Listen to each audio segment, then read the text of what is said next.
Far over misty mountains cold,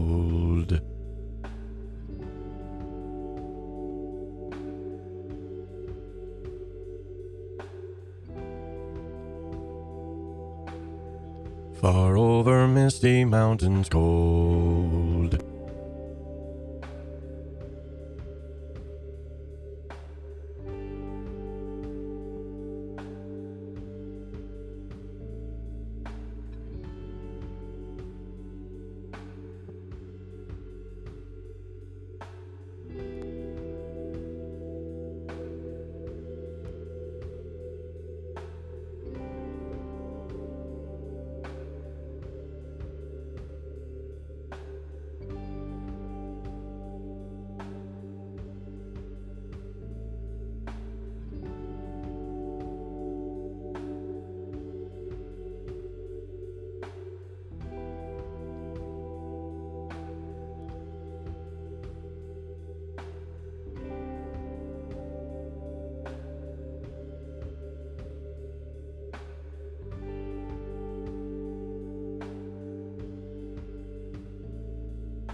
Ladies and gentlemen, welcome back to the Home Studio Simplified channel.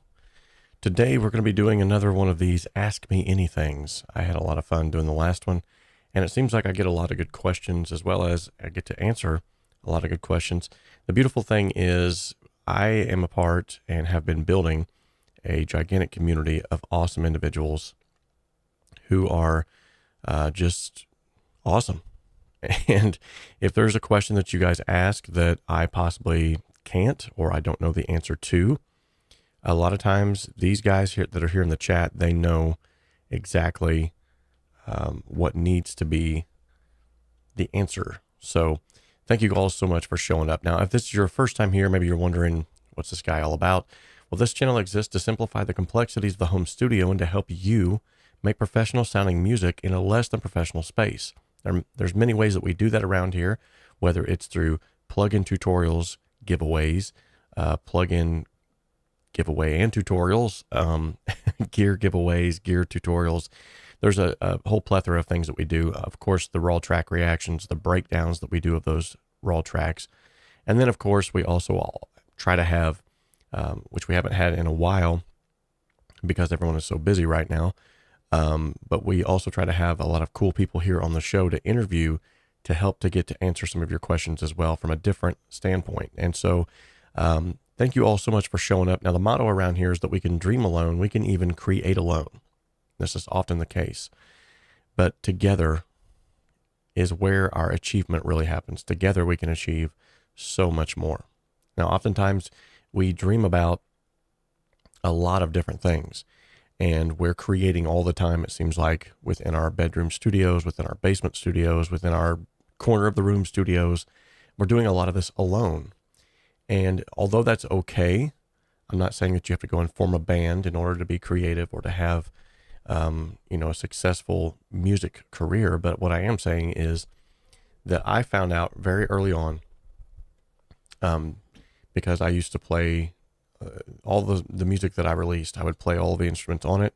I would sing it. I would produce it, mix it, master it, send it out to the world. And I was definitely, I was happy with it. But I noticed that whenever I started bringing on other people, then I was like, wow, okay, there's something crazy going on here, because now with these other people being involved, I'm starting to notice that, like, I'm not a bass player. So I have a bassist, that played on a song for me, and he comes back, brings me the bass, sends me the bass track back. I'm like, oh my goodness. Like, there's no way I could have come up with that on my own. And the same thing goes with a lot of the stuff that you guys are doing. You're doing your best to try and do what you can, which is cool. I get that. But the beauty of bringing on other people to collaborate with and to, share ideas with, to bounce ideas off of, a lot of times what happens is they end up creating something that you never would have even thought of in the long run. And you're asking yourself, wow, where did this come from? And so the best thing that you can do for yourself and for all parties involved is to really reach out to someone else and try to see what they can add to your already pre-existing whatever it might be. And I'm not saying you have to do this. I'm just saying it's fun. You ought to try it. So, but that's in a long-winded way, sort of how the motto has transpired over the years, how it's evolved to where it is now. Because used to, there was no motto. It was just me kind of like throwing stuff out there, like, hopefully this helps people. And then I started realizing, like, these people really want to get involved. They want to collaborate. As soon as I started collaborating with people, I realized, man, we can dream alone. We can even create alone, but together, good night, we can achieve so much more. So that's where all that came from. I would be remiss as to not give some wonderful people a huge shout out. Thank you so much to our VIP members, to our YouTube membership supporters, and to our Patreon supporters. It's because of the generosity of you individuals that I am able to have the giveaways, that I'm able to keep doing what I'm doing.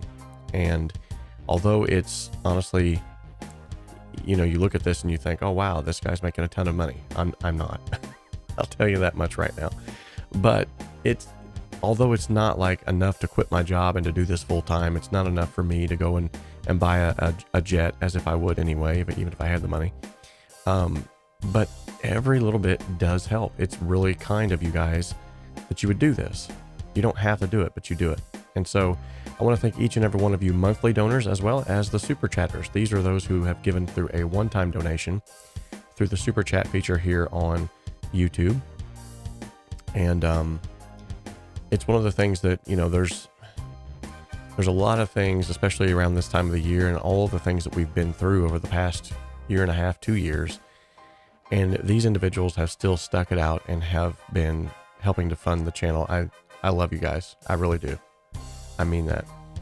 And I would also be remiss without giving a huge shout out to one of our major channel sponsors. No, he doesn't pay me to do this, but he did bring me on as a ProMix Academy mentor, and I do have a course on his website. By the way, there's still a huge sale going on over there. If you want to get your hands on that, I'll include a link to where you can go and check that out. And not only will you be able to get some steal of a deal prices, but you'll also be able to help my channel as well, because I'm an affiliate. So let's give a huge shout out to Warren Hewitt at the ProMix Academy. Today's video is sponsored in part by the ProMix Academy. The ProMix Academy offers affordable courses from mentors, world-class engineers, Grammy winners, and multi-platinum selling producers. And with the resources available on the ProMix Academy, you can learn how to create radio-ready mixes from the comfort of your own home studio.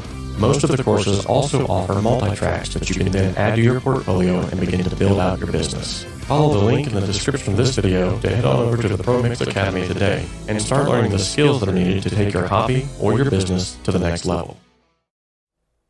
Awesome. So let's go ahead and we're going to start kicking off some of these questions. Now, if you want to go and you want to check out all of the deals that are going on over at the ProMix Academy, here is the link for that. I probably should have made that a little bit easier to understand, because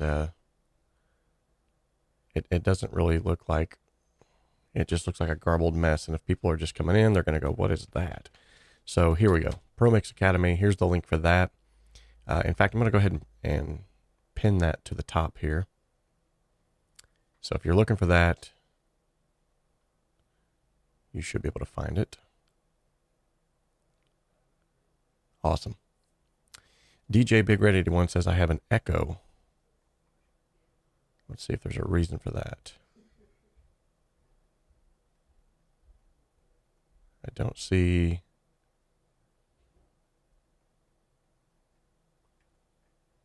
why I would have an echo. Maybe, I'm not sure. Let me see if,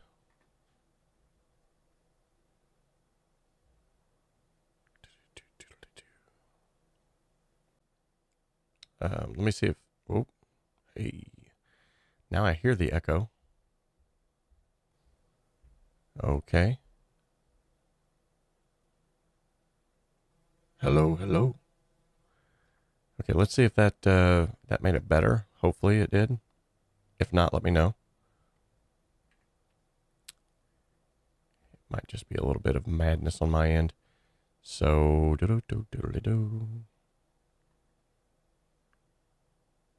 no echo over here. I don't hear it. You had an echo on the promo. Ah, gotcha. So, let me see if I can fix that real quick. I'll be right back. So you're probably going to hear it again. So hold on. Today's video is sponsored in part by the 𝗏𝗵𝗲 Academy. The 𝗏𝗵𝗲 Academy offers affordable courses from mentors, world-class engineers, Grammy winners, and multi-platinum selling producers.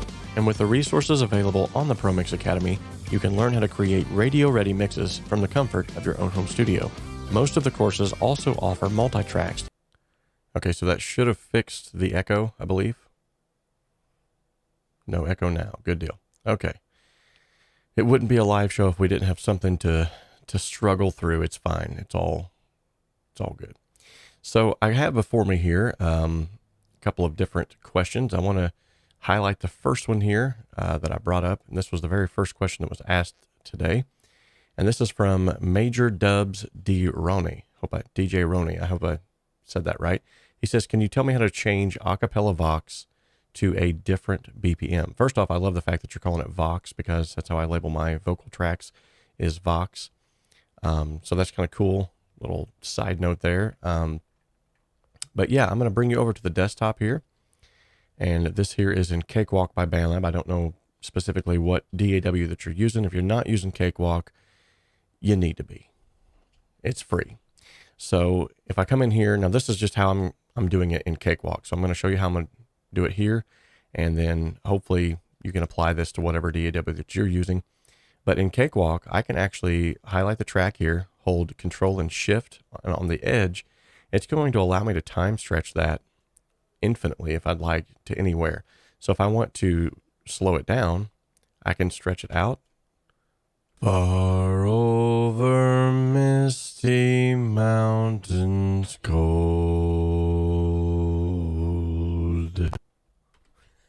This was the original. Far over misty mountains cold.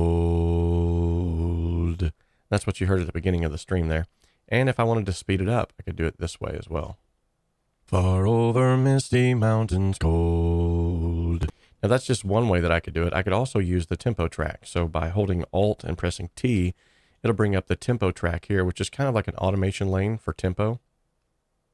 And if I drag that out here, I can put nodes in here. Now, if you've worked with nodes before, I'm sure you know exactly how this works, but I can essentially speed it up, slow it down, speed it up again, and really make fine-tune adjustments here. So, far over misty mountains cold. And that was actually kind of weird sounding, but it works. And then thirdly, the option that I have as well is there are a lot of time stretching plugins that you can use. Melodyne is one that I use a lot, and I can literally come and drag this up to the timeline here. And as you see, it says apply region tempo. I say as you see, but you probably can't see that. So let me zoom in here. Right here, it says apply region tempo. And then it's going to say select algorithm. And I'm just going to go with universal on this. We'll hit OK. Let me zoom back out here. And so whatever tempo that this is up here, it's going to apply that to my audio track. Now the cool thing is, yet again in Cakewalk, I can go to audio transients by clicking on this little box right here. Okay, I can go to audio transients and it brings up another ability to time stretch this. So I can stretch this individual elements out right here and have them coming in at different times. This is great for getting drums to be in the pocket, for getting guitar parts to come in when they should be. And then by double clicking it, it brings up audio snap, which is Cakewalk's version of a audio stretch or quantizer. So I can literally take this whole thing and select all of them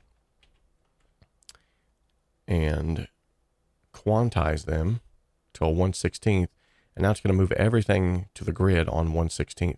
So there's a ton of different ways you can do this, and now I can even have the project follow this clip, or I can have the clip follow the project. It's crazy. There's a million different ways you can do this. I'm just showing you how you can do it here in Cakewalk, but hopefully that'll give you a little brief understanding of exactly how it can be done here within Cakewalk. So yet again, that's how you would change the acapella vox to a different BPM. Awesome. Great first question. We're going to move on now to 𝗧𝗵𝗲 had a question. He says, let me start things off when Robert is ready. He says, Robert has coffee. Robert's ready. He says, I've never normalized a track. Should I? And what is it for? So normalization doesn't have to be like this tricky, mysterious thing. As I'm getting ready to answer this question, I would just go ahead and suggest that you would smash that like button. We have 32 viewers now and 11 likes. Let's go ahead and smash that like button. Hopefully this will push it out to other people who might have questions as well. But the question on how to normalize audio and should you, basically to explain it. So to normalize audio is to change its overall volume by a fixed amount, basically to reach a target level. So you set the level. Let me come back over here to the desktop. And I'll bring that back down to the original clip. Far over mist. Okay, so if I was to normalize this track, what it's going to do is it's going to find the highest peak that's in that track. Let me go up here to Process, Apply Effect, Normalize. And then it's going to give me this dialog box right here. And in this dialog box, it's going to have normalized to -0.5 dBs, normalized to -1. And so this is going to be my maximum peak value that I'm wanting it to normalize to. So it's going to find the first peak that reaches that point. It's not going to normalize it past that point, but it's going to bring everything up to that point. Now, this is not to say that this is compression. So if I do this, as you see, it just makes it a lot louder. Far over misty mountains cold. And this is before. Far over misty mountains cold.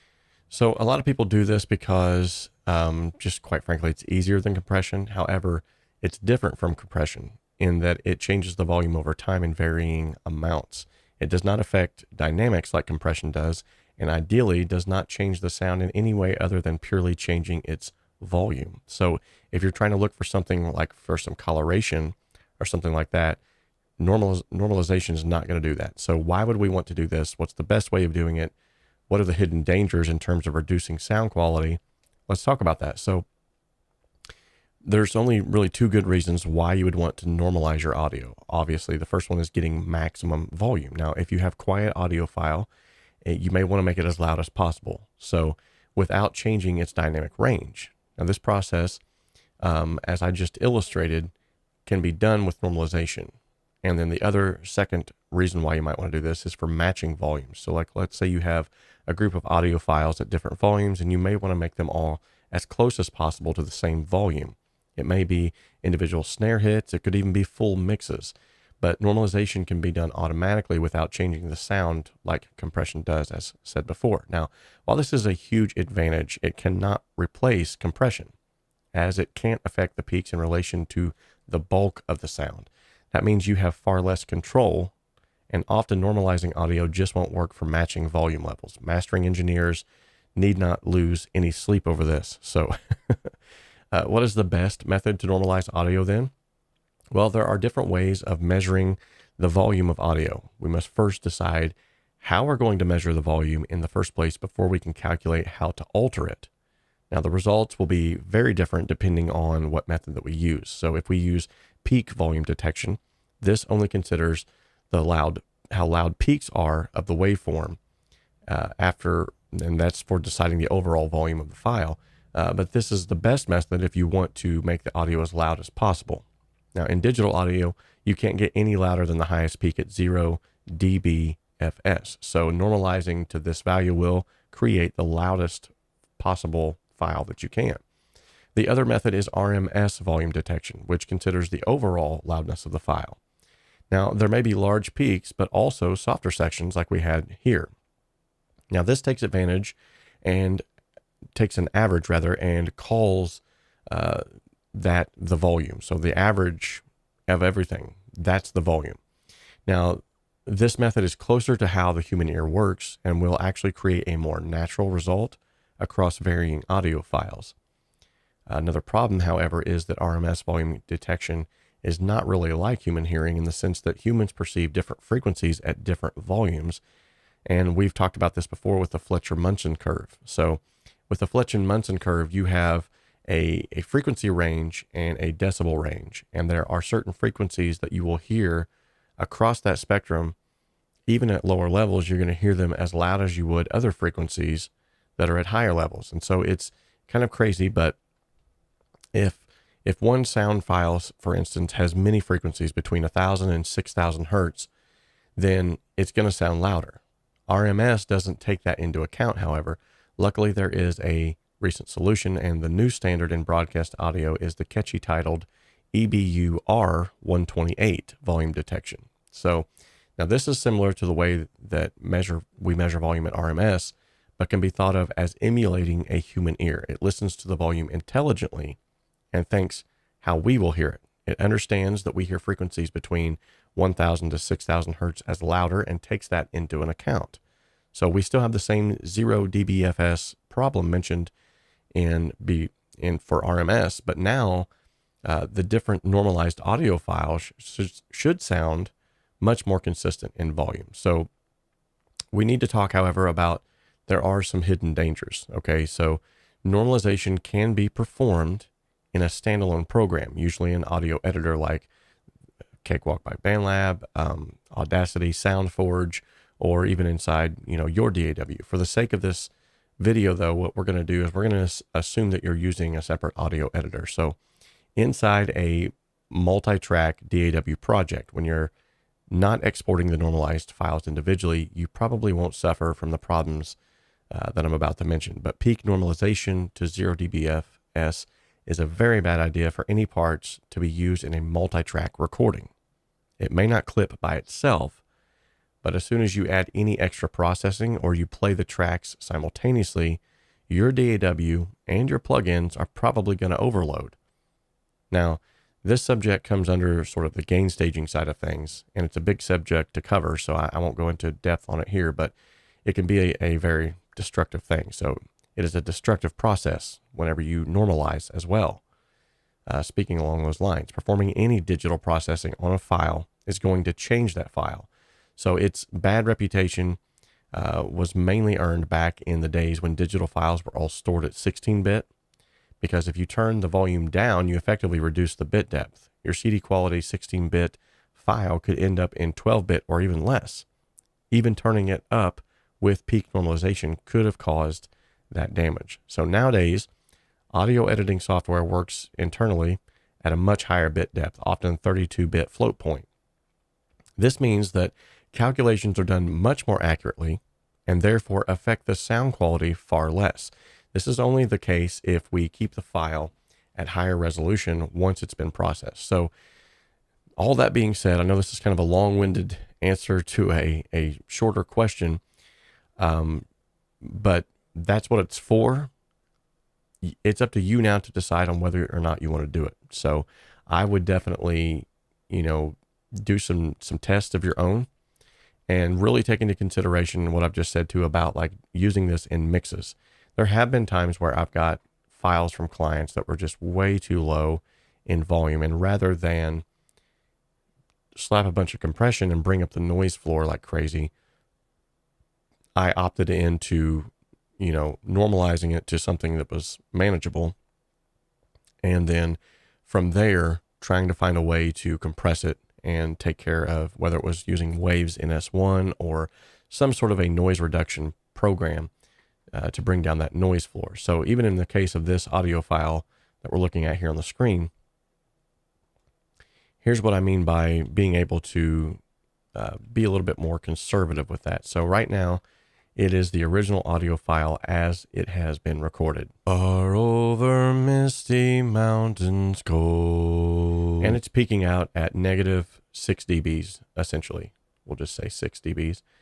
And if I go to process and normalize, and I set this to -0.05, well, that's going to be a lot. So as you can see now, the highest peak is like crazy. Far over misty mountains cold. So now that entire file has been brought up to this enormous level where the highest peak is 0.5. So now when I fly that into a project and maybe nothing else is that same volume level, well, now that's got me going down that rabbit hole of, okay, well, now I've got to normalize everything, or I've got to compress everything. And this really just comes into play with the gain staging argument, like I just made a minute ago. I always tell people to record at -18 dBs, if you can, especially if you're recording in 24-bit, because that's going to give you your greatest amount of fidelity. It's going to give you your greatest amount, especially in the day and age which we live. We don't have to worry about the noise floor as much as they did back in the 60s and 70s. They had massive amounts of noise floor. So in order to mitigate that, they would actually they would record hotter. And they would hope, that by recording that at that hotter level, when they don't have to bring it up later, they would get a hotter signal going in. Because a lot of times whenever you're using your DAW or you're using plugins or you're using outboard gear to bring the volume up, then you're introducing the noise from the outboard gear, from the plugins, from the whatever it might be. So I know I'm still going on about this, but I just want to make sure that you understand, if you need to use it, absolutely, but it doesn't mean that you have to use it, and it doesn't mean that you always should use it. So with that being said, we will move on to the next question. Unity Calling says, I never normalize my tracks. It makes it louder, but it loses something in feeling. Now that definitely, there's something to be said about that, because I can kind of get that too. So hello, can you make a video on how to make a breakbeat in a cakewalk?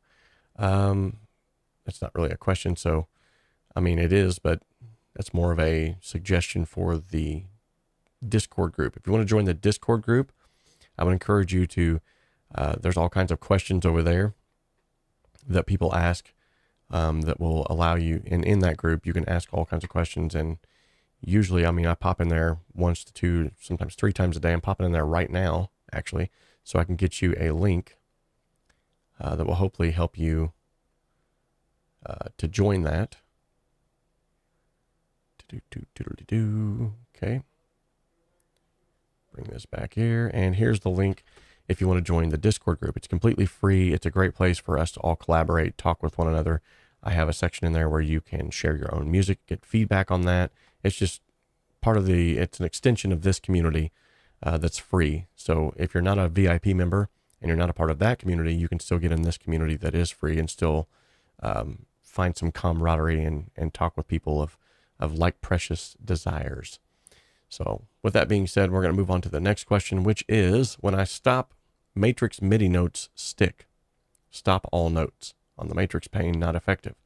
Like, there is no off command. Must go to MIDI engine, stop at the screen, at the top of the screen. Okay, so that's more of he's more or less telling me something than he is, whoa, hold on, folks.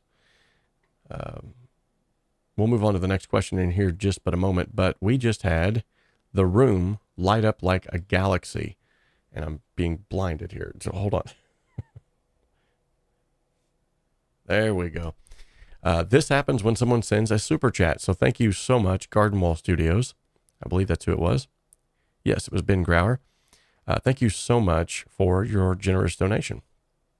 His question will be bumped up to the next question, as he did give us a super chat for this question. So let's go ahead and do that now. Awesome. Okay, so Ben says, how can I fix the MIDI track take lanes so that all notes are evident in the track view and not layered on top of each other? Good to see you. So that's a interesting question. I think that's more of that's how you set up your DAW. So let me go over here to the desktop, and just to kind of be sure if I'm picking up what you're putting down, let me insert a MIDI track here. And then I think, yeah.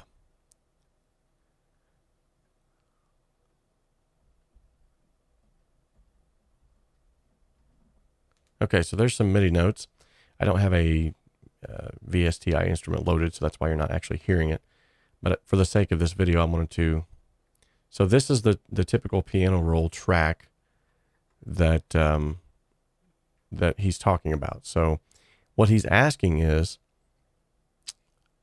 can I fix MIDI track take lanes so all notes are evident in the track view and not layered on top of each other?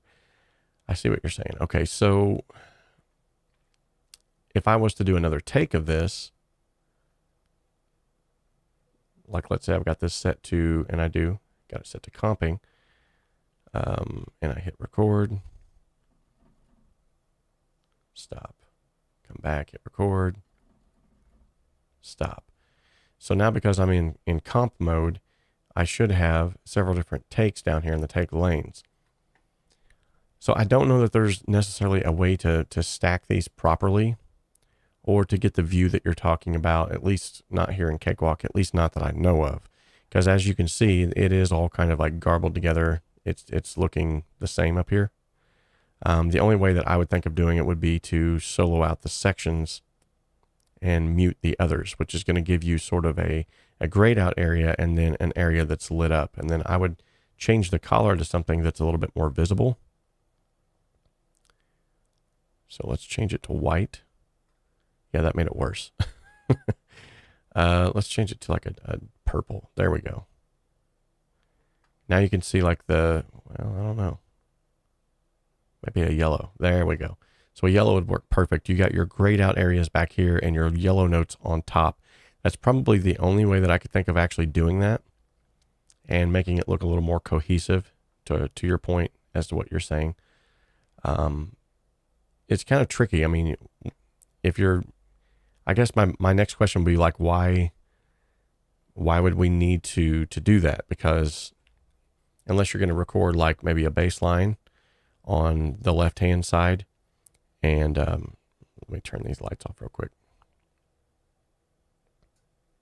Like maybe you're going to record a bass line on one track, and then you're going to come back over and do the main parts of your keys. I could see it working, for that. But if you're doing it that way, it might even be better to just record two separate tracks, because MIDI information, depending on what MIDI controller that you're using, or I'm sorry, what VSTI instrument that you're using, generally they don't take up a lot of information. And especially if you just have one instrument, like let's say I'm going to put in Addictive Drums here, and that's not the right one. That's the 32-bit version. It's not the one I want. It's going to give me all kinds of errors over here. Okay, let's say I'm going to put in Expand. So because Expand is loaded up, I can send any MIDI track to Expand without having to add another instance of Expand, if that makes sense. So let's say, here on track 1, I've got this going on. And we'll go back down here and we'll say, okay, well, on track 2, I'm going to have just this going on.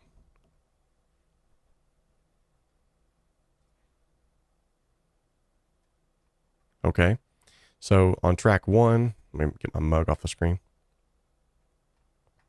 I've got this going on, and then on the next track, I've got this going on. But essentially, I'm going to send both of these now to expand. And I'm only using the one VSTI instrument, but I'm still getting the same from both tracks, if that makes sense. So hopefully that made sense. If it didn't, slap me silly and call me John. But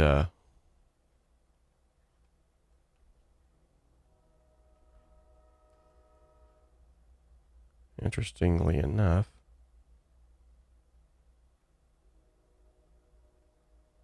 it's not even showing up to hear it.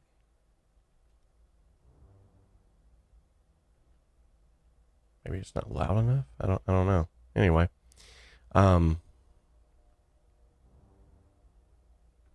it might be because of the loop that it's on.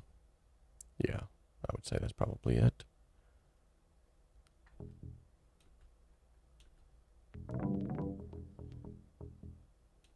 Yeah, there we go. And I'm sure that sounds lovely.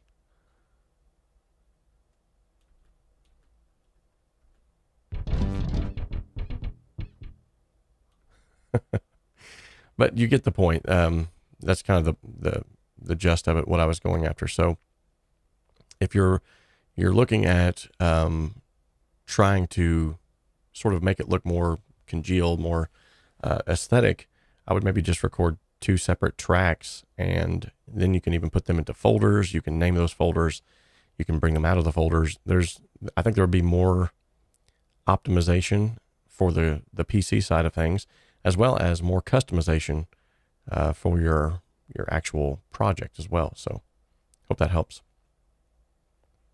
I feel like that was kind of a stab in the dark, because I wasn't totally sure exactly what you were asking, but I hope that helps. So 𝗬𝗏𝗧𝗵𝗲 says, I just came back from our band rehearsal. Cool. Good evening, PAL. Good to see you. It's good to see all of you, by the way, and I'm glad to see some newcomers. So for every newcomer that's here, you've never been here before, this is your first time on the show, you deserve that.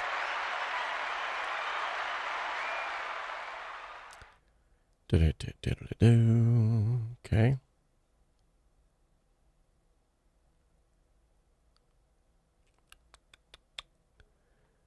When I was well, I had 50 songs to record. I got to 13 before Struck Down 4 years ago. I did it all apart from the female on some songs.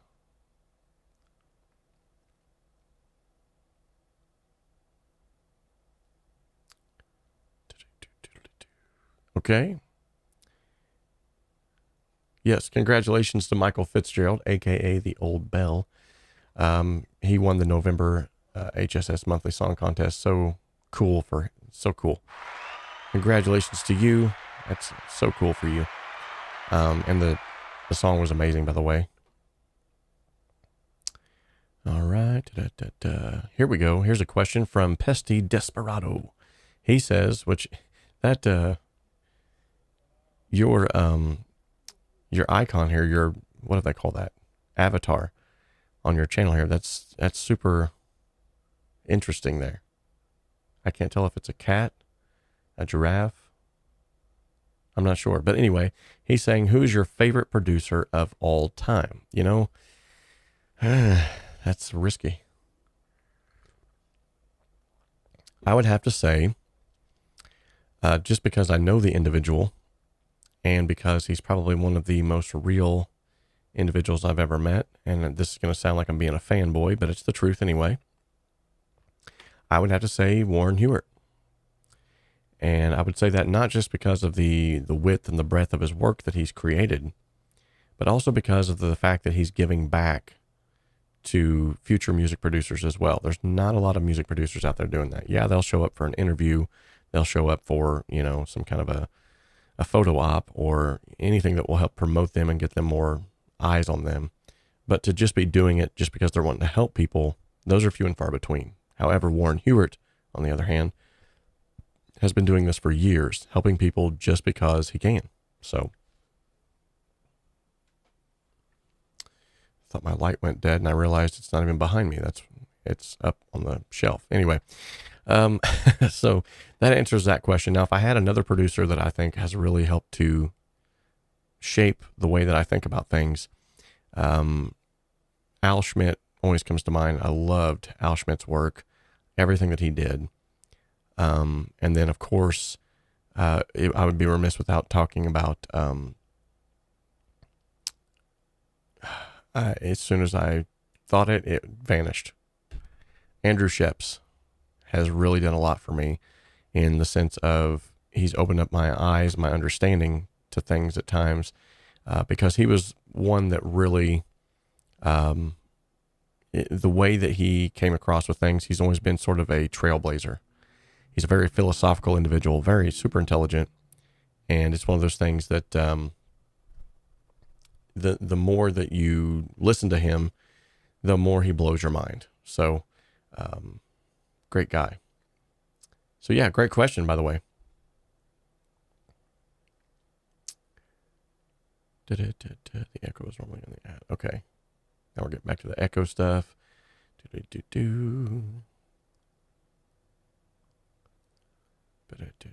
Fixed it.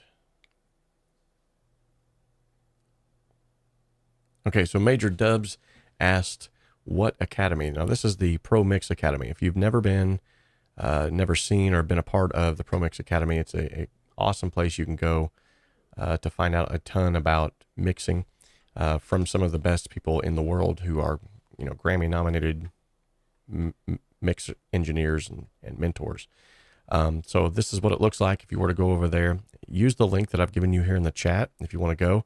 And anything that you buy from this site, as far as courses are concerned, I'll actually receive a small commission just for leading you to the product at no extra cost to you. So if you come over here at all courses,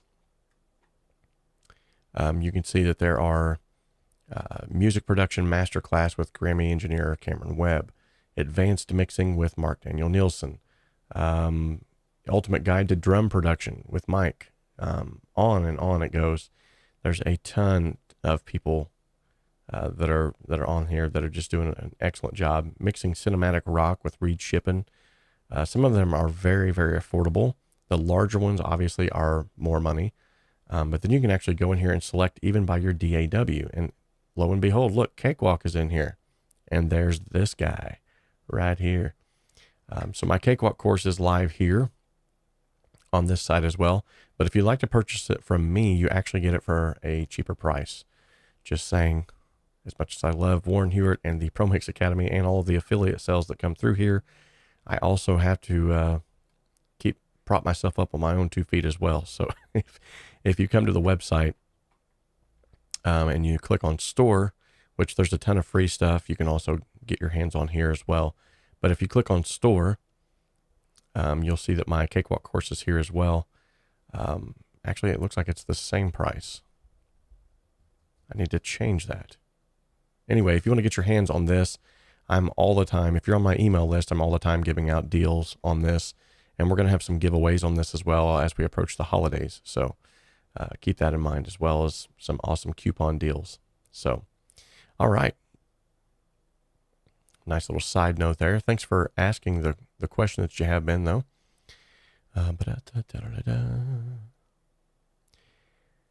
Nikki Jernigan says, can you make an EDM template Cakewalk for free at Home Studio Simplified? I do have several different templates available within the VIP membership. A lot of times what I've noticed is I give a ton of stuff away for free here on the channel. Okay. And I love to do that. Don't get me wrong. But what I have noticed is that a lot of times individuals like yourself, Nikki, and I'm not saying that you're going to do this, but I'm just saying individuals like yourself will come and they'll say, hey, will you do this for free? And I'll be like, sure, I'll make it. I send it out, a couple hundred people download it, they take advantage of it, which is fine. That's what I wanted to do. But then individuals who asked for it, sometimes I never see them again. And there's nothing wrong with that. I mean, I get it. But at the same time, you know, that stuff, it takes time, and time is money. And I don't know that I have specifically an EDM template, because that's predominantly not the genre of music that I work in, but I'm sure you could, with some of the training, even the free training that's here on the YouTube channel, you could find a way to make that. I actually talk about, there's a whole video dedicated to making templates. So awesome. I feel people born pre-Pro Tools, Cakewalk, etc. have a leg up on recording, mixing, timing, as we had to sound chase, find ways to record, be right on cue, and well on pitch too. I'm glad I was born before. And that's from My 2 Cents. That's a great channel name, by the way, especially when you're going to chime in on stuff like this. That was a good point, though. I mean, there's a lot of stuff that could be said about that. So,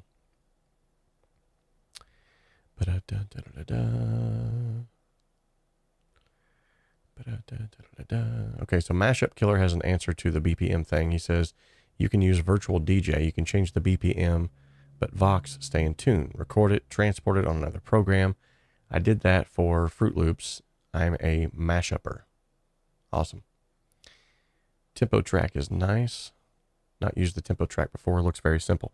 It is very simple. It's really cool to use too. How do you apply a tape stop effect? So that's a really good question. One that we will address even now. It looks like we just had some recent newcomers to the Discord group too. So thanks guys for showing up. That's awesome.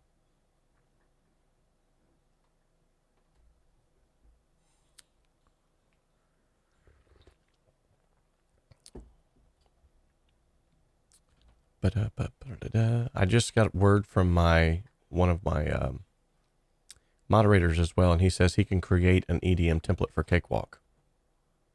Absolutely. That would be cool. So it will be added to the VIP membership soon. Remember, you can come into the VIP membership at $4.99 right now a month, or you can get it for an entire year for $50. If you're a part of the email list, you already know that. If you're not, and you would like to know how to do that, please hit me up and I'll help you find out how to do that. So back to this question here.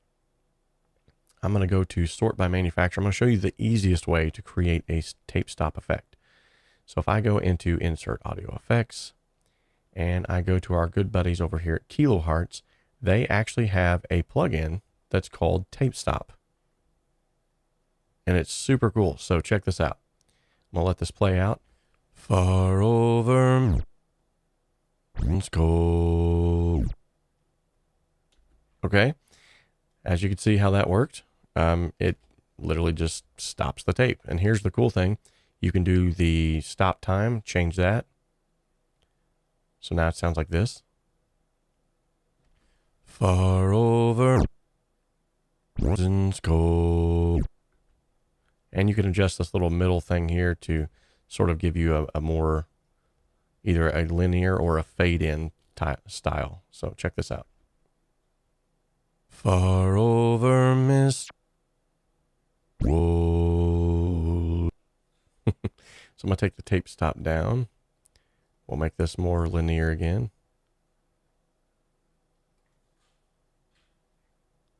Far over. Let's go. Okay, so I want to actually increase that. Sorry, that's what I was. There we go. Mountains go. Is that not cool? And this tape stop effect, to the best of my knowledge, it's super. I mean, I love their plugins because they are probably the most simplified plugins. In fact, if you go to the website yet again, I have a section up here called Recommended. When you click on this, I have a link that you can go and find out more about them from here. And yet again, you can get their entire bundle for like next to nothing right now. Or you can buy the individual elements too. But they have a ton of cool stuff. So the entire bundle, the ultimate bundle, is only $400. I know I said only, like that's cheap. It's not. But if you use the link that's on the website as well, you're going to get, you're going to be able to kick down a little bit of help to me just for leading you to that product. But I have called them the most simplified plugins for a reason. They literally, like, there's one thing that they need to do, and they do it, and then they do it well, and then they're done. That's it. So super cool. That's how I would create a tape stop. In fact, I've done it here recently. The mountains go. Is that not cool? And because you're adjusting that by milliseconds, you can actually set it to a BPM of a song. And you can even come in here and automate that tape stop. So right now it's paused. I can come in here and put in different nodes. And I can say I want it to come on here, go off, come on. So check this out. Mountains go. Is that not cool? So yeah, that's how I would do a tape stop effect. Wayne Miller says, wow, I'm already going to have to rewatch this. Thanks. Of course, that's what it's all about. If you're asking a production question, it's for a specific DAW, please be specific. Oh, that's our moderator. Awesome. Thanks. Look at all these folks who have smashed that like button. Thank you guys. Appreciate that. Smash complete, says 𝗧𝗵𝗲.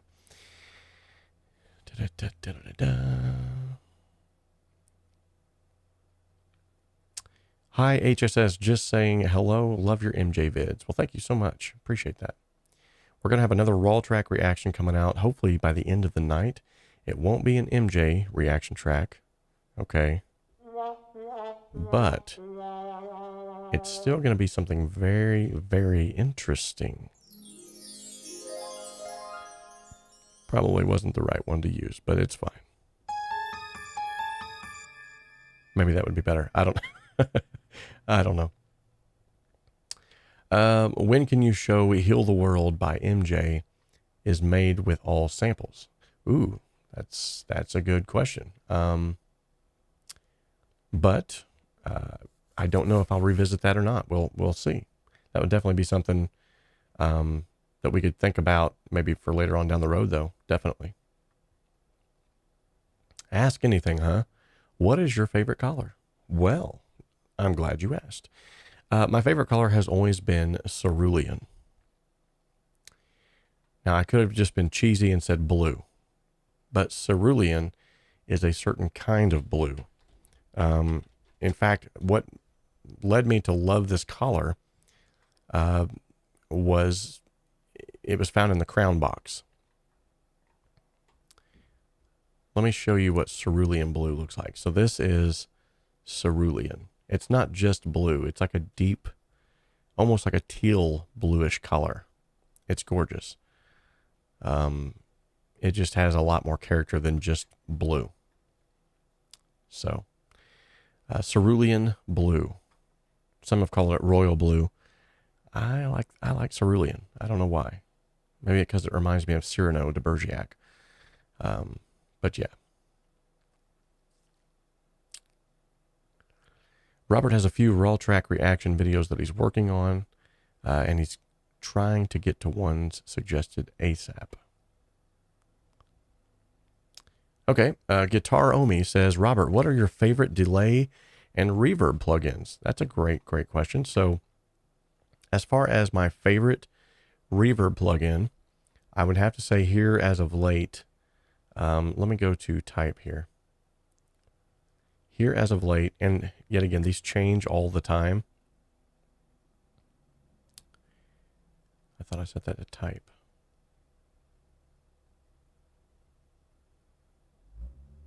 Oh, it's not going to branch it out by what type they are. It's going to branch it out by, okay.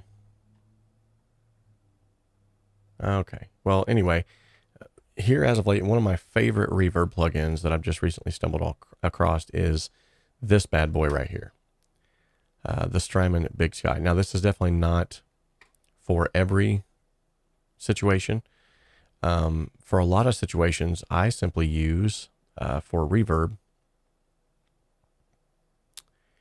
Let me go to this.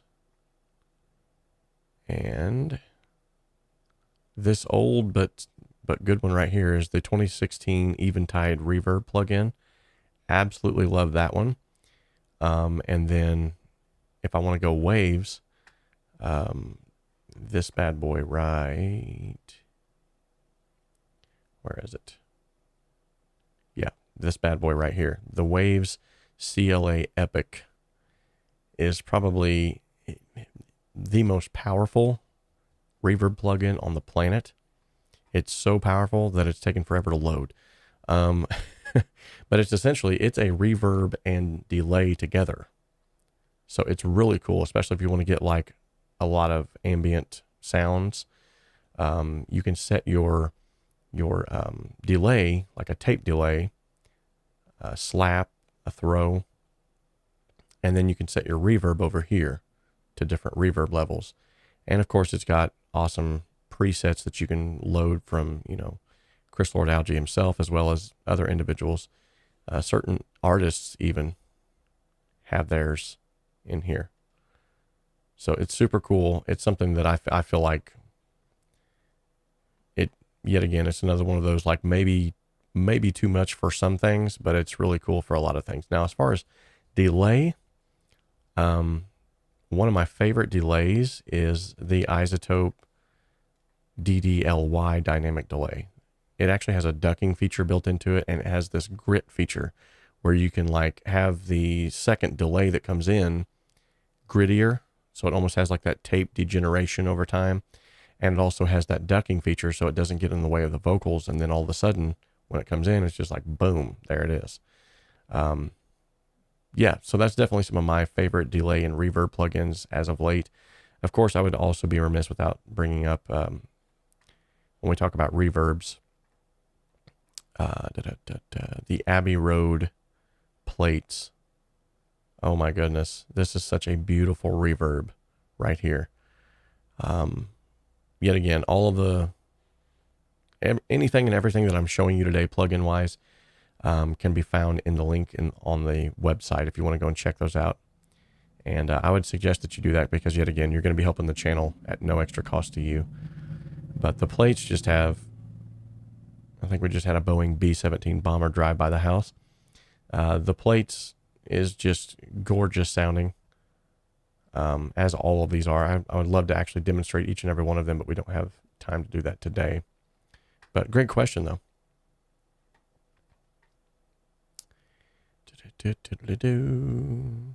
Let's see.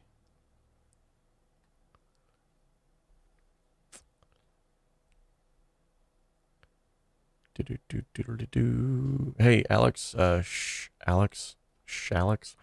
I did see your question, and it's just taking me a while to get to them because a lot of these, you know, there's a little bit of a lag, and I'm still getting to the first questions. I like to do them in order, so. Okay, just add water 91 says, when using loops, must you match the BPM? So it's kind of a rule of thumb to match the BPMs. That time stretching tool that I just showed you earlier within Cakewalk makes it easier for you to match them. But the other thing you could do is if you have a loop that's playing in, like, let's say 60 BPMs, you can throw in a loop at 120 because it's double time. Or if you found a loop at 30 BPMs, you could, you know, throw in a loop that way. You can kind of finagle around with it at different times. But, you know, for the most part, you know, finding loops that will match the BPM is sort of the industry standard, the way that you go about it. So in Cakewalk, when loading up a VST, say some drums, for example, it automatically loads a MIDI track for each drum. How do you switch back to one audio with no MIDI track? So if you want to do that, let me bring in another track here. And instead of going to loading in an instrument track from template, I'm going to go to load in an instrument. And I'm going to go to Addictive Drums, and then I'm going to set it to the advanced here. You can set it right here to split it instrument per track per output. If that's not checked, it will create just the one take lane, the one file. And it will obviously be in stereo. So that's, I would say if it's doing that for you every single time, or is creating each individual loadout, that's probably because you have that checked where it says, oops. That's probably because you have that checked where I was talking about. Let's see here.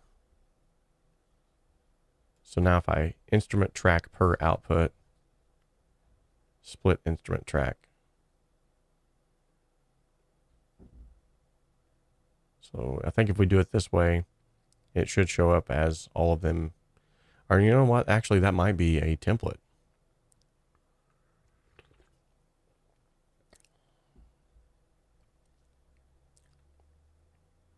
Yeah, so here you go. That's exactly what just happened. So now, if I was to go into here and play that, you're going to see all of everything lighting up at once here.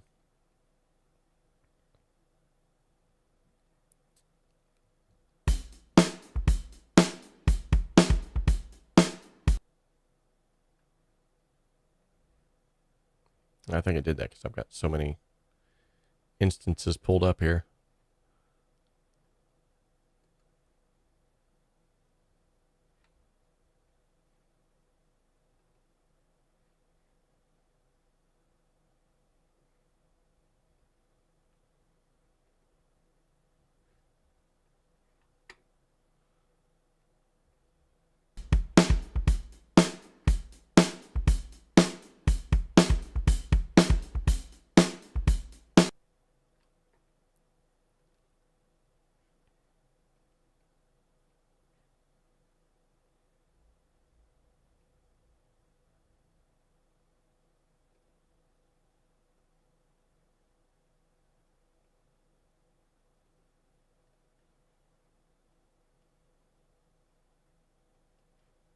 Okay, well, anywho, you've seen it there on screen. You've seen it there on screen. What it did. For some reason, it just quit working on me there for a second. And so it's probably because that box has been checked is the reason why it's doing that for you. So,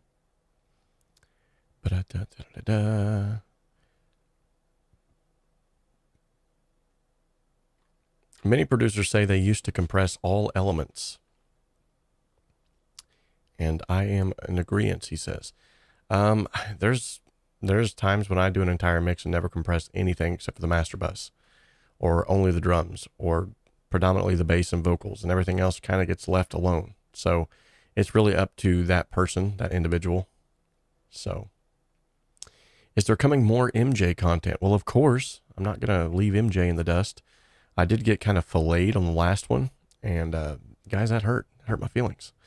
I put that up there and I realized the BPM was off, the tempo was off, and I thought, you know, surely people are sending me the right tracks. They wouldn't have messed with them. And I thought, well, maybe. Then I read in the comment section where someone said, well, everything on the bad album was slowed down. They sped it up later. And I thought, okay, well, that makes sense now. But then I go back and I listen. I'm like, yeah, but it still sounds unnatural. And then everyone in the comment section pretty much just filleted me. Was like, these are too slow. These are too slow. You're an idiot. You know, so I was like, wow. So we're taking a break from Michael for just a minute. And I'm going to get to some other multi-tracks that I've got access to. And then we're going to come back to MJ. I guarantee you before the end of the year, we're going to have another MJ song. And in fact, what we could do right here, right now, is we could start a poll. And let's see.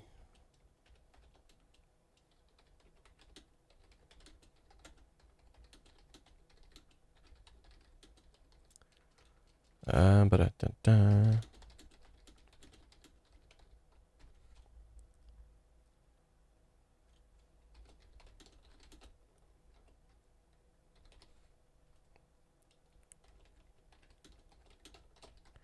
me think of a few I've got here. And if you can think of one that I haven't added, let me know.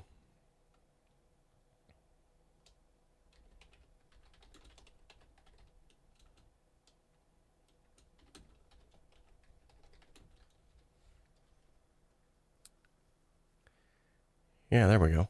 We'll have us a little poll on here, and then we can get everyone's input. Awesome.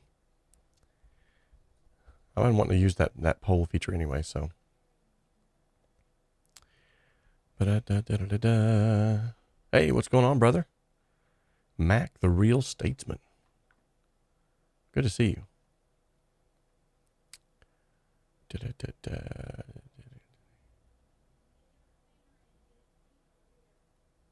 Yes, I did, but it was cerulean, not just blue.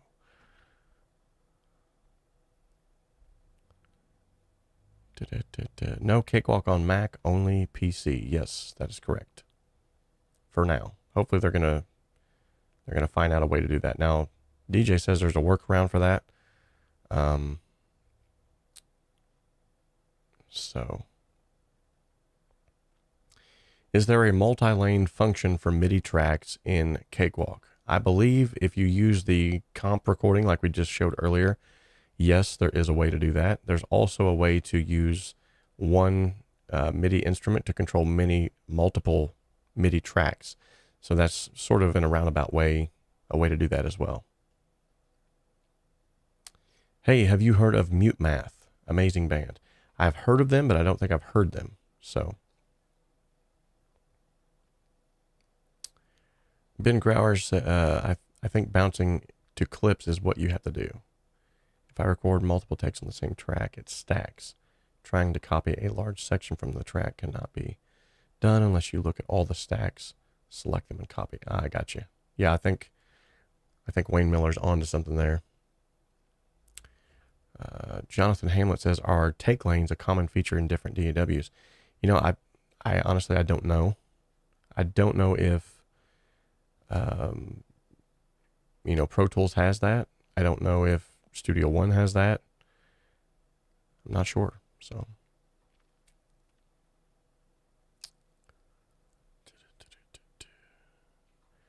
Mark George says, Rob, thank you for the 𝗧𝗵𝗲 prize. They will come in very handy. Yes, we just gave away the 𝗧𝗵𝗲 metering package, and our good friend Mark George was actually one of the winners. So there's 2 other individuals I've emailed, and they've already got theirs. So glad to see that you're going to get some use out of them.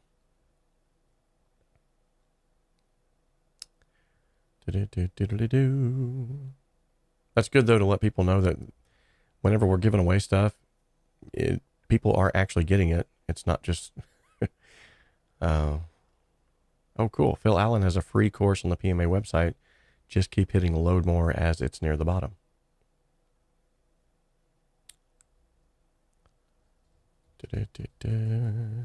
Please do a reaction evaluation of Chicago's song Dialogue. There's so much depth and dimension to that song. I would love to learn your take on it. That would be cool if I had those multi-tracks. I don't have anything from Chicago right now, so Crackly software, I'm butchering that. Do you feel there's any advantage in having worked in pre-DAW days? I think so. Honestly, I do. I think, much like to the point of the gentleman who commented earlier, you know, you've got individuals who, you came into the studio, you had $1 million budget, and you knew every single moment that I'm here, that $1 million budget is going away. And so I'd better make sure that I know my parts. I better make sure that I know everything, all the inner workings of the song. I better make sure I'm ready, I'm tuned, you know, all of that stuff. I think just that instance of it, I think made it better in the sense that people took music more seriously. So I think that was the main advantage. And then obviously knowing how a signal flow works in the analog world, because all of the digital world has tried to recreate that, it would greatly help to know how the signal flow worked in an analog world and then coming to the digital. So hope that helped to answer your question. But yeah, Kibu Dude says, how do you start a song? So for me, it's different for everybody, but for me, I usually have a melody, a vocal line or something. Sometimes it's just a guitar riff or a piano, something I've done on the piano. And then I build off of that. I find what BPM is that next. And I say, okay, I found the BPM. Let's say it's 68 BPM. Now I go into Addictive Drums and I load up a drum track of 68 BPM, and I find just a solid loop that's going to help me to play that song along with it. Then I lay down a track of that guitar track or that piano track to that loop. If it's just a vocal riff, and I find, you know, the next thing I got to find is obviously the piano or the guitar parts that I want to use. And then I go, after I've got the BPM, I've laid that scratch track, so to speak, down to that drum loop. Then I go and start adding elements, and I build off of it. And at the very last, usually what I do is I record vocals. The very last thing I do, now that I have the whole production built out, it's like singing to a karaoke track. And that's unless I'm recording with the guitar, like a singer-songwriter type thing, playing while I'm singing.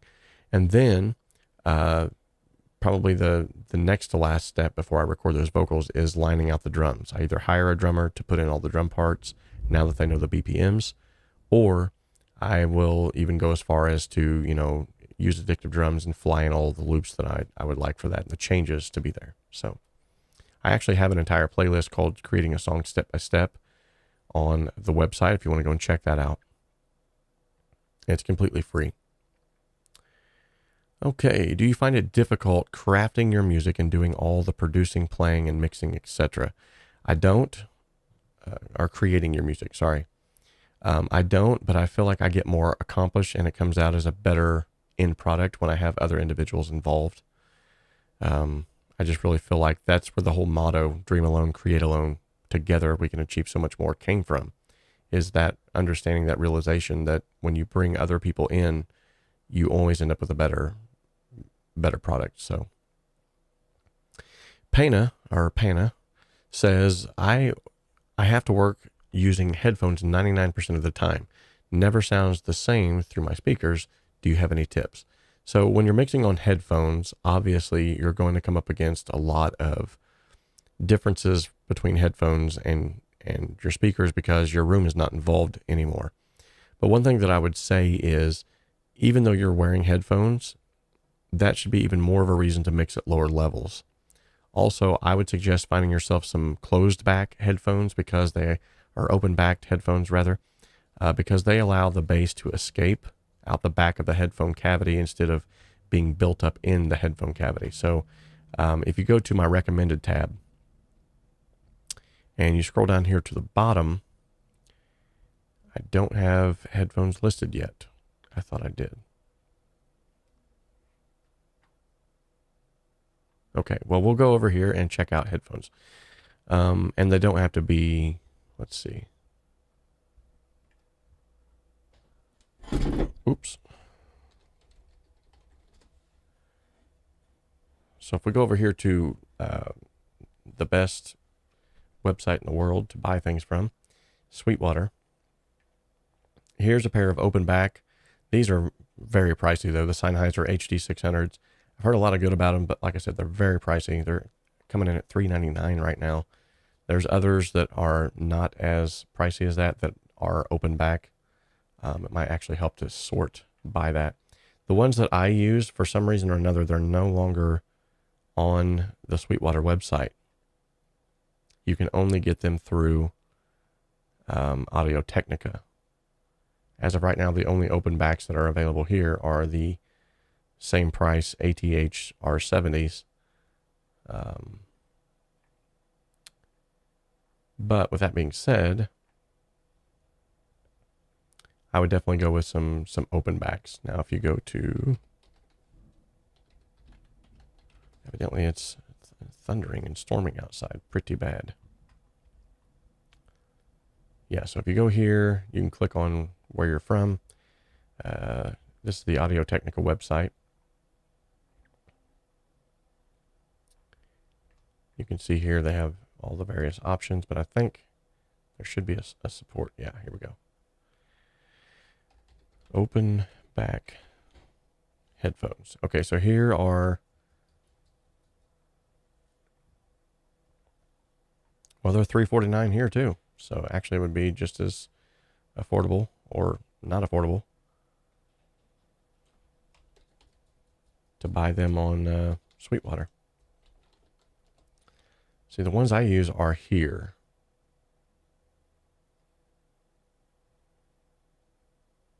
And I think I have these ones here. Yeah. Now they're $169 here. But you can actually get them on Amazon for cheaper than that.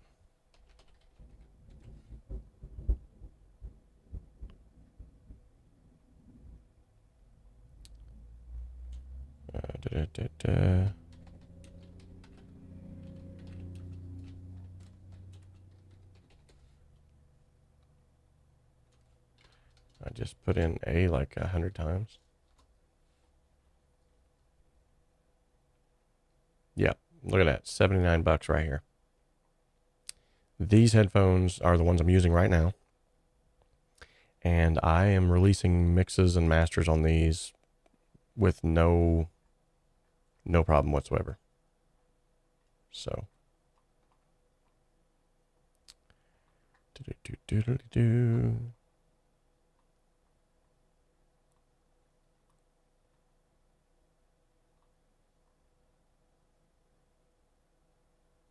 Awesome. My moderator has just informed me. Let me click on this real quick here and send you a quick text to where you can get these, snag them up on your own. Okay, and this will be an affiliate link as well. So if you use this link, yet again, at no extra cost to you, I will receive a small commission for that. And here they are right here. $79. Yep. And even the pricier ones that was on Audio Technica are still cheaper here.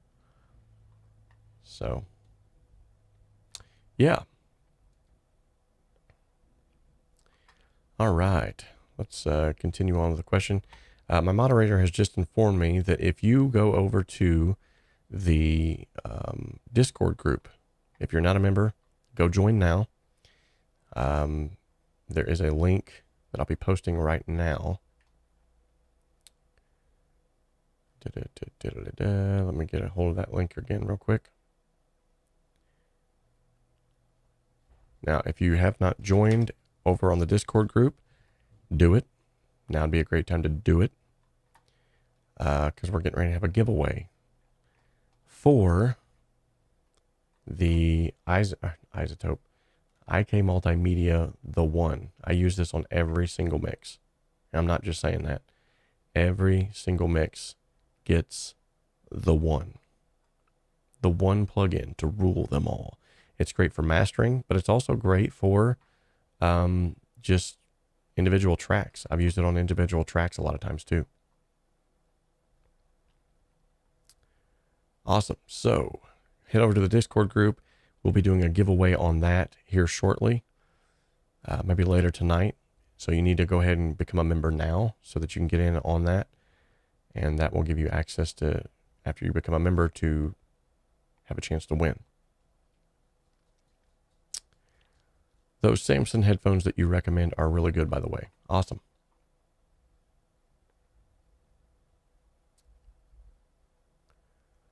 Let me make sure I'm not missing out any.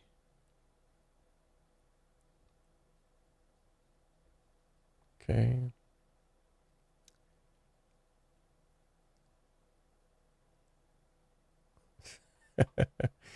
Seems like a good effect to use once in a while. Don't overdo it.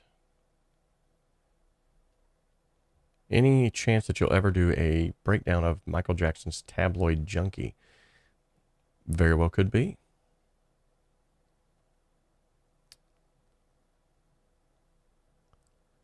𝗧𝗵𝗲 vinyl has something like that tape stop. Very cool.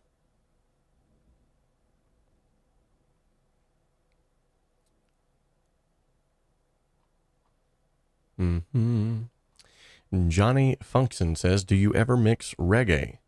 I haven't had a lot of reggae artists reach out to me. But with that being said,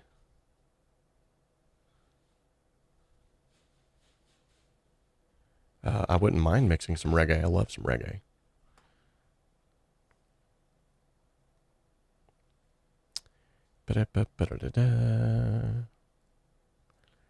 Okay.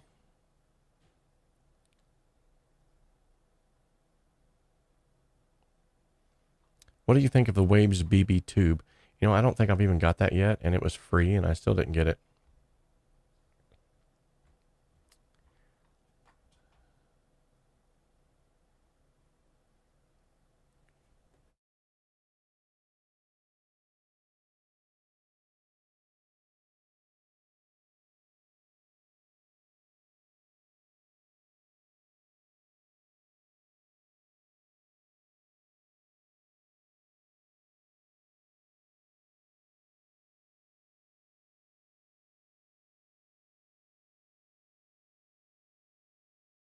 He'll be there for an hour.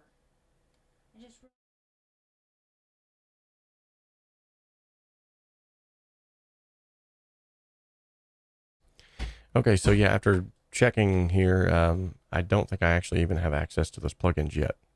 So I'll have to get a hold of them. But from what I've seen, the way that I would use it most is probably on keyboards. I would probably use it on vocals, guitars. Honestly, anything. Anything that needs some good saturation. They sound like they were doing a great job, so. 𝗧𝗵𝗲 𝗛𝗦𝗦, also his recent video on mixed clarity was super duper helpful. Check it out. Sweet. Have you tried the Bob Clear Mountain Reverb? I have not. I'd like to try that out.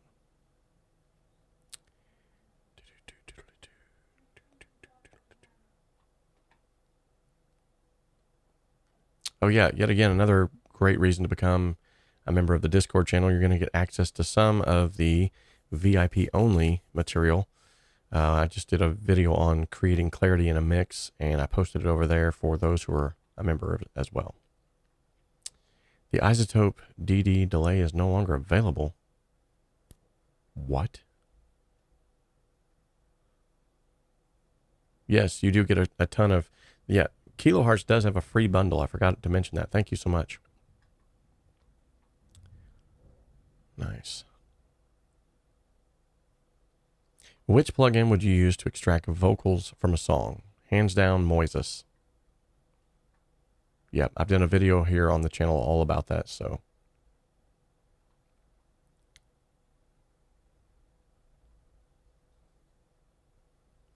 I love your channel. Would you ever consider doing an Aretha Franklin tune? Ooh, I would love to do some Aretha Franklin. That would be sweet.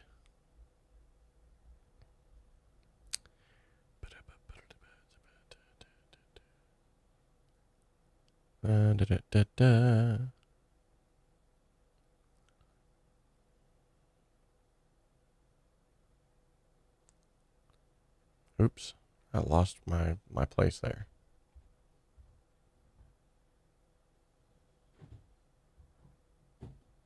Okay. Robert, I know that you love Michael Jackson's records, so how do you think could Thriller or Bad sound so great without Bruce Sweeting's job? I mean, is it a talent of Bruce or is it just a good school? I think it's a combination of just everybody involved working together to get a great product out. And I hate to call it a product, but at the end of the day, that's what it was. But I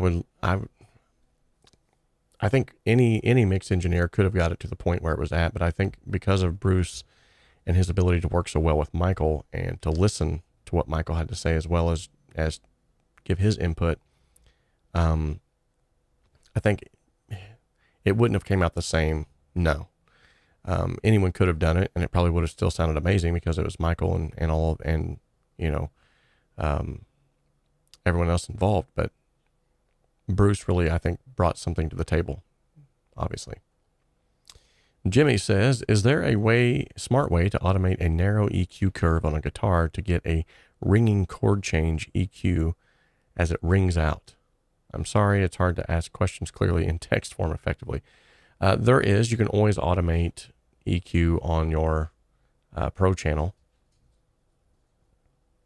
you can go in here and automate and enable a certain frequency, and disable it with the same automation. So yeah, it's definitely doable.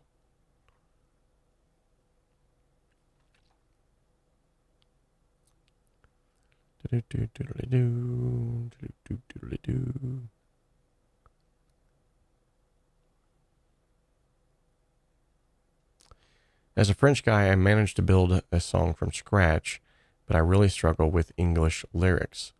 Yeah, we struggle ourselves. So, Crackly Software says, just sing in French. It's a beautiful language. Exactly.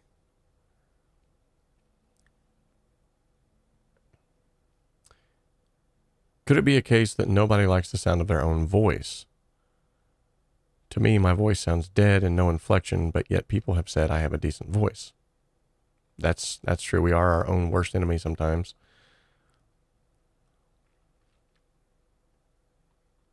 I would like to mix using my car speaker E-system. Okay.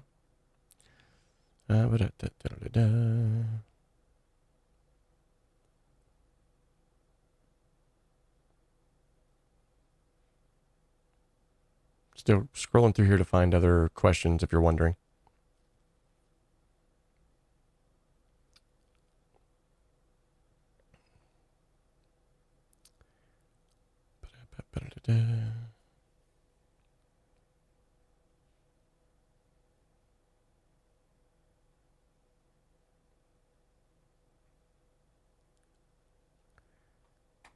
Alex says, hey, Brazilian here. Thank you for the amazing job. It's magical listening to the tracks individually. Awesome. Well, thank you.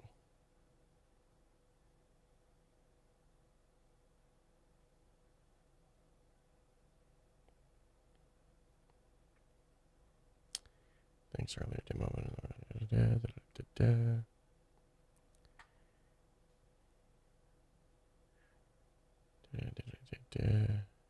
Hi here, everyone. Who agrees we need more guitar?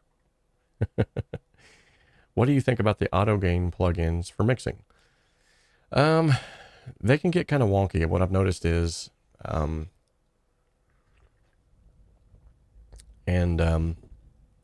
sometimes they work, sometimes they don't. I think it's hard for them to keep track of what's going on in the mix. So I, generally speaking, don't try to use them as much as I thought I would. But for bass, I think they do a really good job. Like the Bass Writer is an amazing one. And then 𝗵𝗲's auto gain is really good. So yeah, there's definitely uses for them, but you gotta be careful. So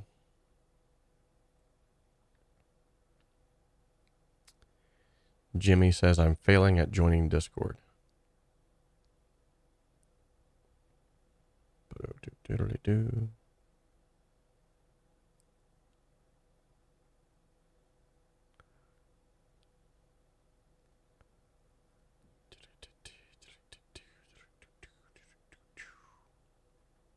Okay, do you use a workstation or laptop and high spec? I do use a laptop from time to time, just as if I'm going to do like a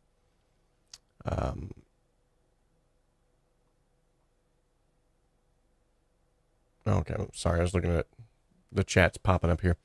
I do use a laptop mainly just for like remote sessions, or if I'm going to go and help like a church to set up their sound system to ring out the room or whatever it might be. But generally speaking, I mainly work here on the desktop, and a workstation, if you call it that. And then my specs are 32 gigs of RAM.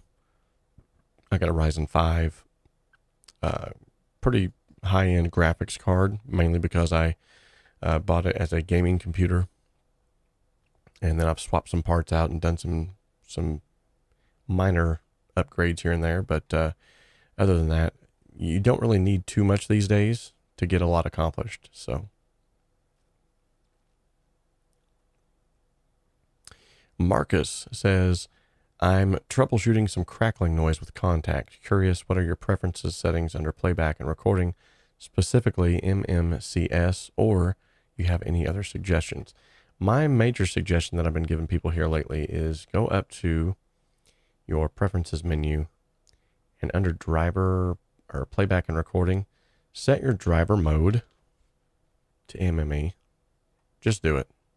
I keep telling people about it and they're like, oh, I can't do that. I got to use ASIO drivers. No, you don't.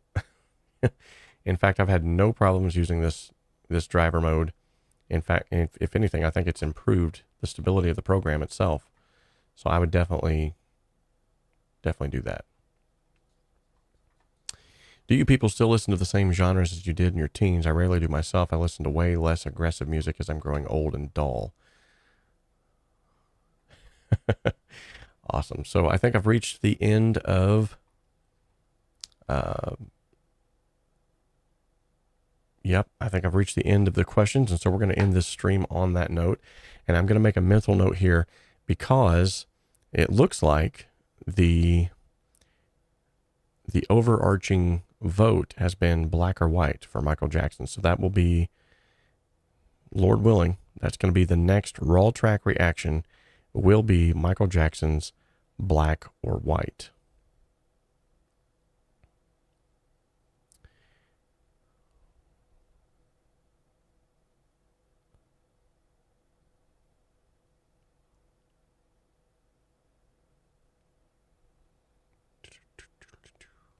Okay. So you guys have heard it here first.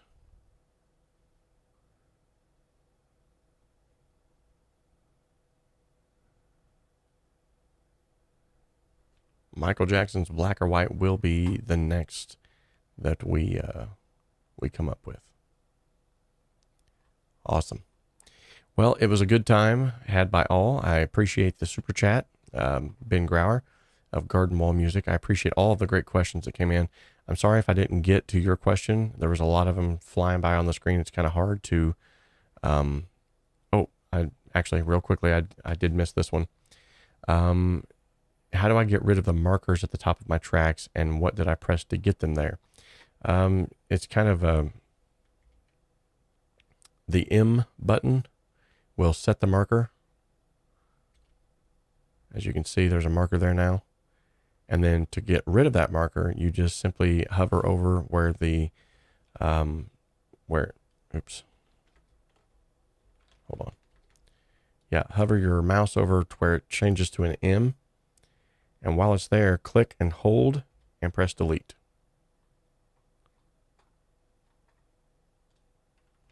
Awesome. 5 new members have joined the Discord group. Awesome. Thank you so much. Appreciate you guys for jumping in there and hopping on and becoming members. Guitar Nomi, Panoramics. Awesome. So good to see you guys up in here. Ian Webster. He's up in here. DL123 is up in here. Good deal. Now, as you jump in, you're going to see a bunch of little emojis welcoming you into the chat. Awesome. And like I said, we will be going live with the giveaway soon. It may not be tonight, but we're going to be doing it very soon. Marcus, good to see you up in here. Oh, Guitar Tommy. Okay, sorry. I don't know where I got the Anomi. I guess I wasn't. It was all blending together, I guess. But yeah, thank you guys so much for hopping on the channel today, for hanging out, for asking some great questions. And I hope I was able to answer most of your questions. Until next time, you all have a blessed day. And before we leave, real quickly, let's spin the wheel of awesomeness. That's right, ladies and gentlemen. We're going to spin the wheel. Wherever the wheel lands, that's what we're going to do. Ha ha! Yeah. A little known fact. So a little known fact about Robert is, let's see. I got one for you. So my very first guitar Little known fact about Robert, my very first guitar was an electric guitar. And that electric guitar was by a brand called Gremlin. I got it at a pawn shop for $50, and it stunk. But at the same time, it served its purpose as a guitar. So I actually, unlike a lot of people, actually have a picture of that very first guitar. Now, I'd have to go back through my photos here on Facebook, and you guys know how that goes. I'm not very quick at finding those photos. But it might actually be closer here to the top because I just did a Throwback Thursday thing not too long ago. I'm going through my Facebook pictures right now to see if I can actually bring it up. But in the chat section, what was your first instrument? What was the brand of your first instrument? Was it something that was actually well known? Or was it some off-brand pawn shop trash like Robert had? The point is, at least you started somewhere. Yeah, let's talk about it in the chat real quick before we hop off of here and call it a day. My dog is barking for some unknown reason in the background. And I am trying to find that picture, desperately trying to find it. I feel like I'm getting close to it, but then again, I always do.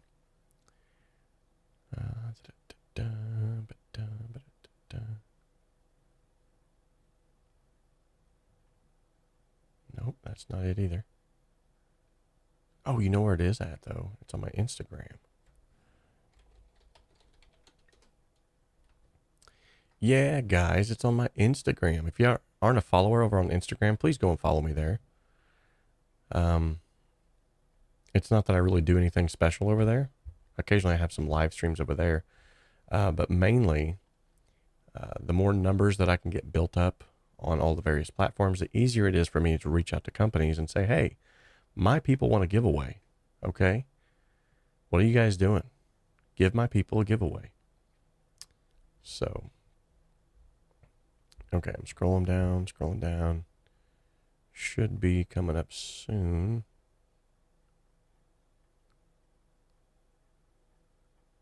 I know for sure it's here on Instagram.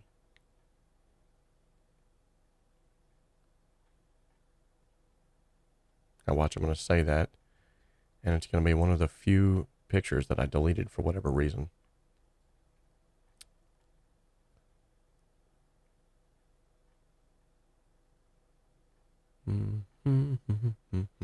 Do.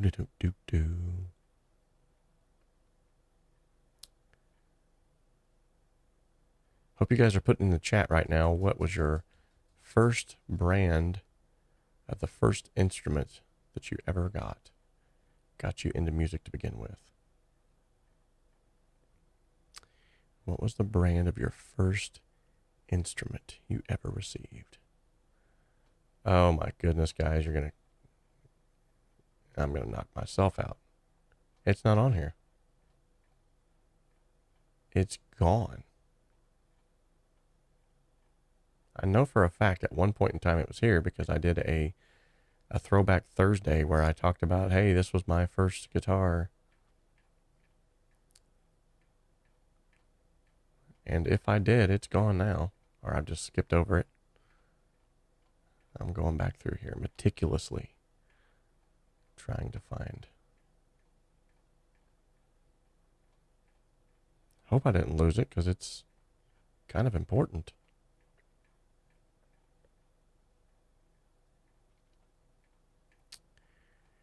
La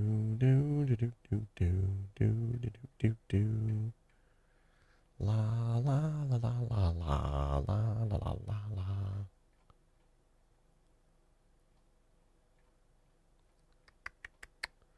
Yeah, I'm really not seeing it.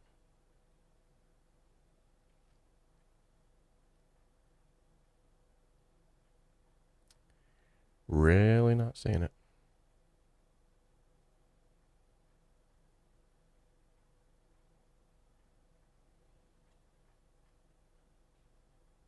Well, that's trash.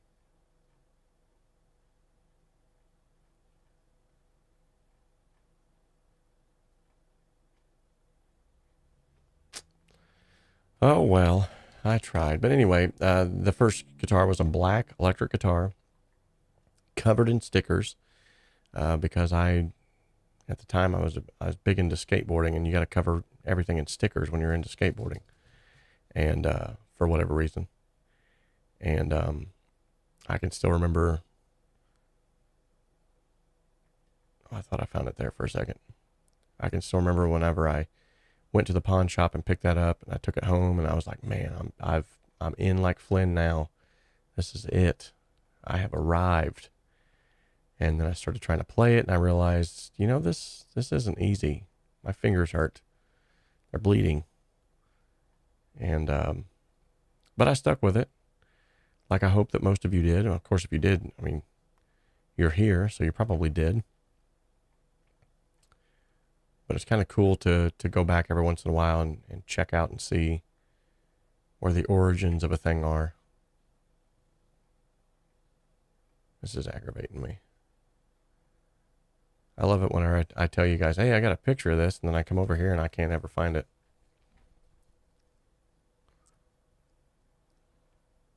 It was a really cool picture, too, because it was with one of our first bands.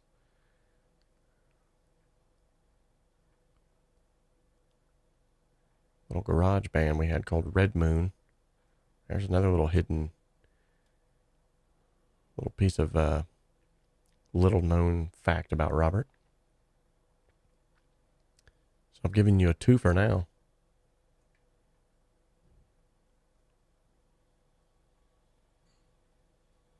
Yeah, it's missing in action. Nowhere to be found.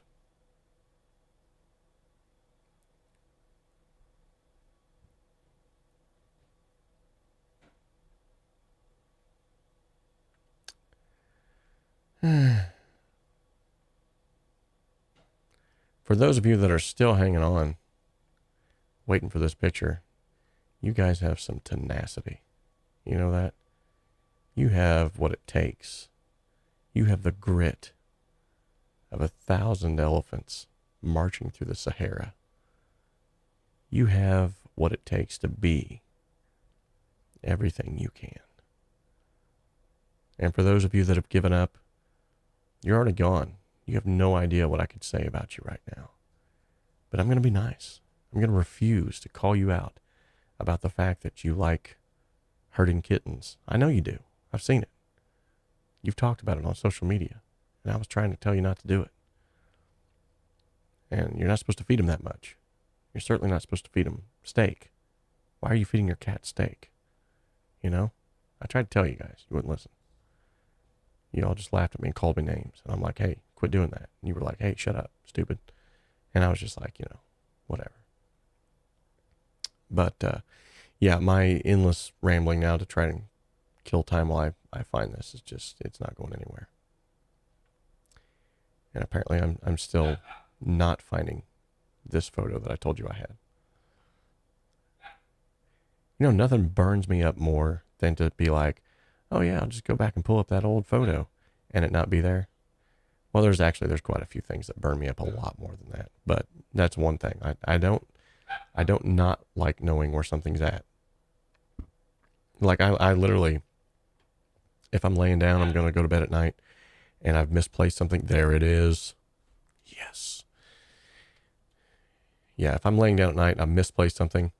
All right, folks, here we go. I can't go to sleep until I find it. Are you ready for this? Look at this guy. This is Roberto right here. Yeah, it was a Throwback Thursday. I told you guys. So this guy here on the left, that's me, obviously. Yeah, this guy here on the left, that's me. And this is my friend Brad Bott. And this is the Gremlin. You can see all the Airwalk stickers. There's Alien Workshop stickers. There's, all that madness. And probably the other fun thing about this, you'll notice the kick drum is upside down. This was in our band called Red Moon. And we were just having some good old fun here in his garage. You'll also notice, for you guitarists, every time I ever took a picture of me playing guitar, I always put my fingers in some of the weirdest contortions you would ever think of, so that when people would look at it, they'd go, what? Wait a minute. How's he playing that? And then you'll also notice the massive amounts of hemp jewelry here. The Grateful Dead t-shirt, a little, I don't even know what kind of hat that you would call that. Yeah, I was on a whole nother level here. Look, here it is up close, personal. And I actually wasn't making I think someone snuck this one in, because I actually wasn't making some kind of weird. Yep, here's another skateboard brand, Invisible, Adrenaline, another skateboard brand, Alien Workshop. Yeah, I wish you could actually read Gremlin on here, and you can't, but very cool, very cool. So yeah, that was my very first guitar, little pawn shop guitar. And there's me carrying Mountain Dews for whatever reason. I guess we're having some Pizza Hut, and there's family photos and my son whenever he was little. And okay, well, anyway.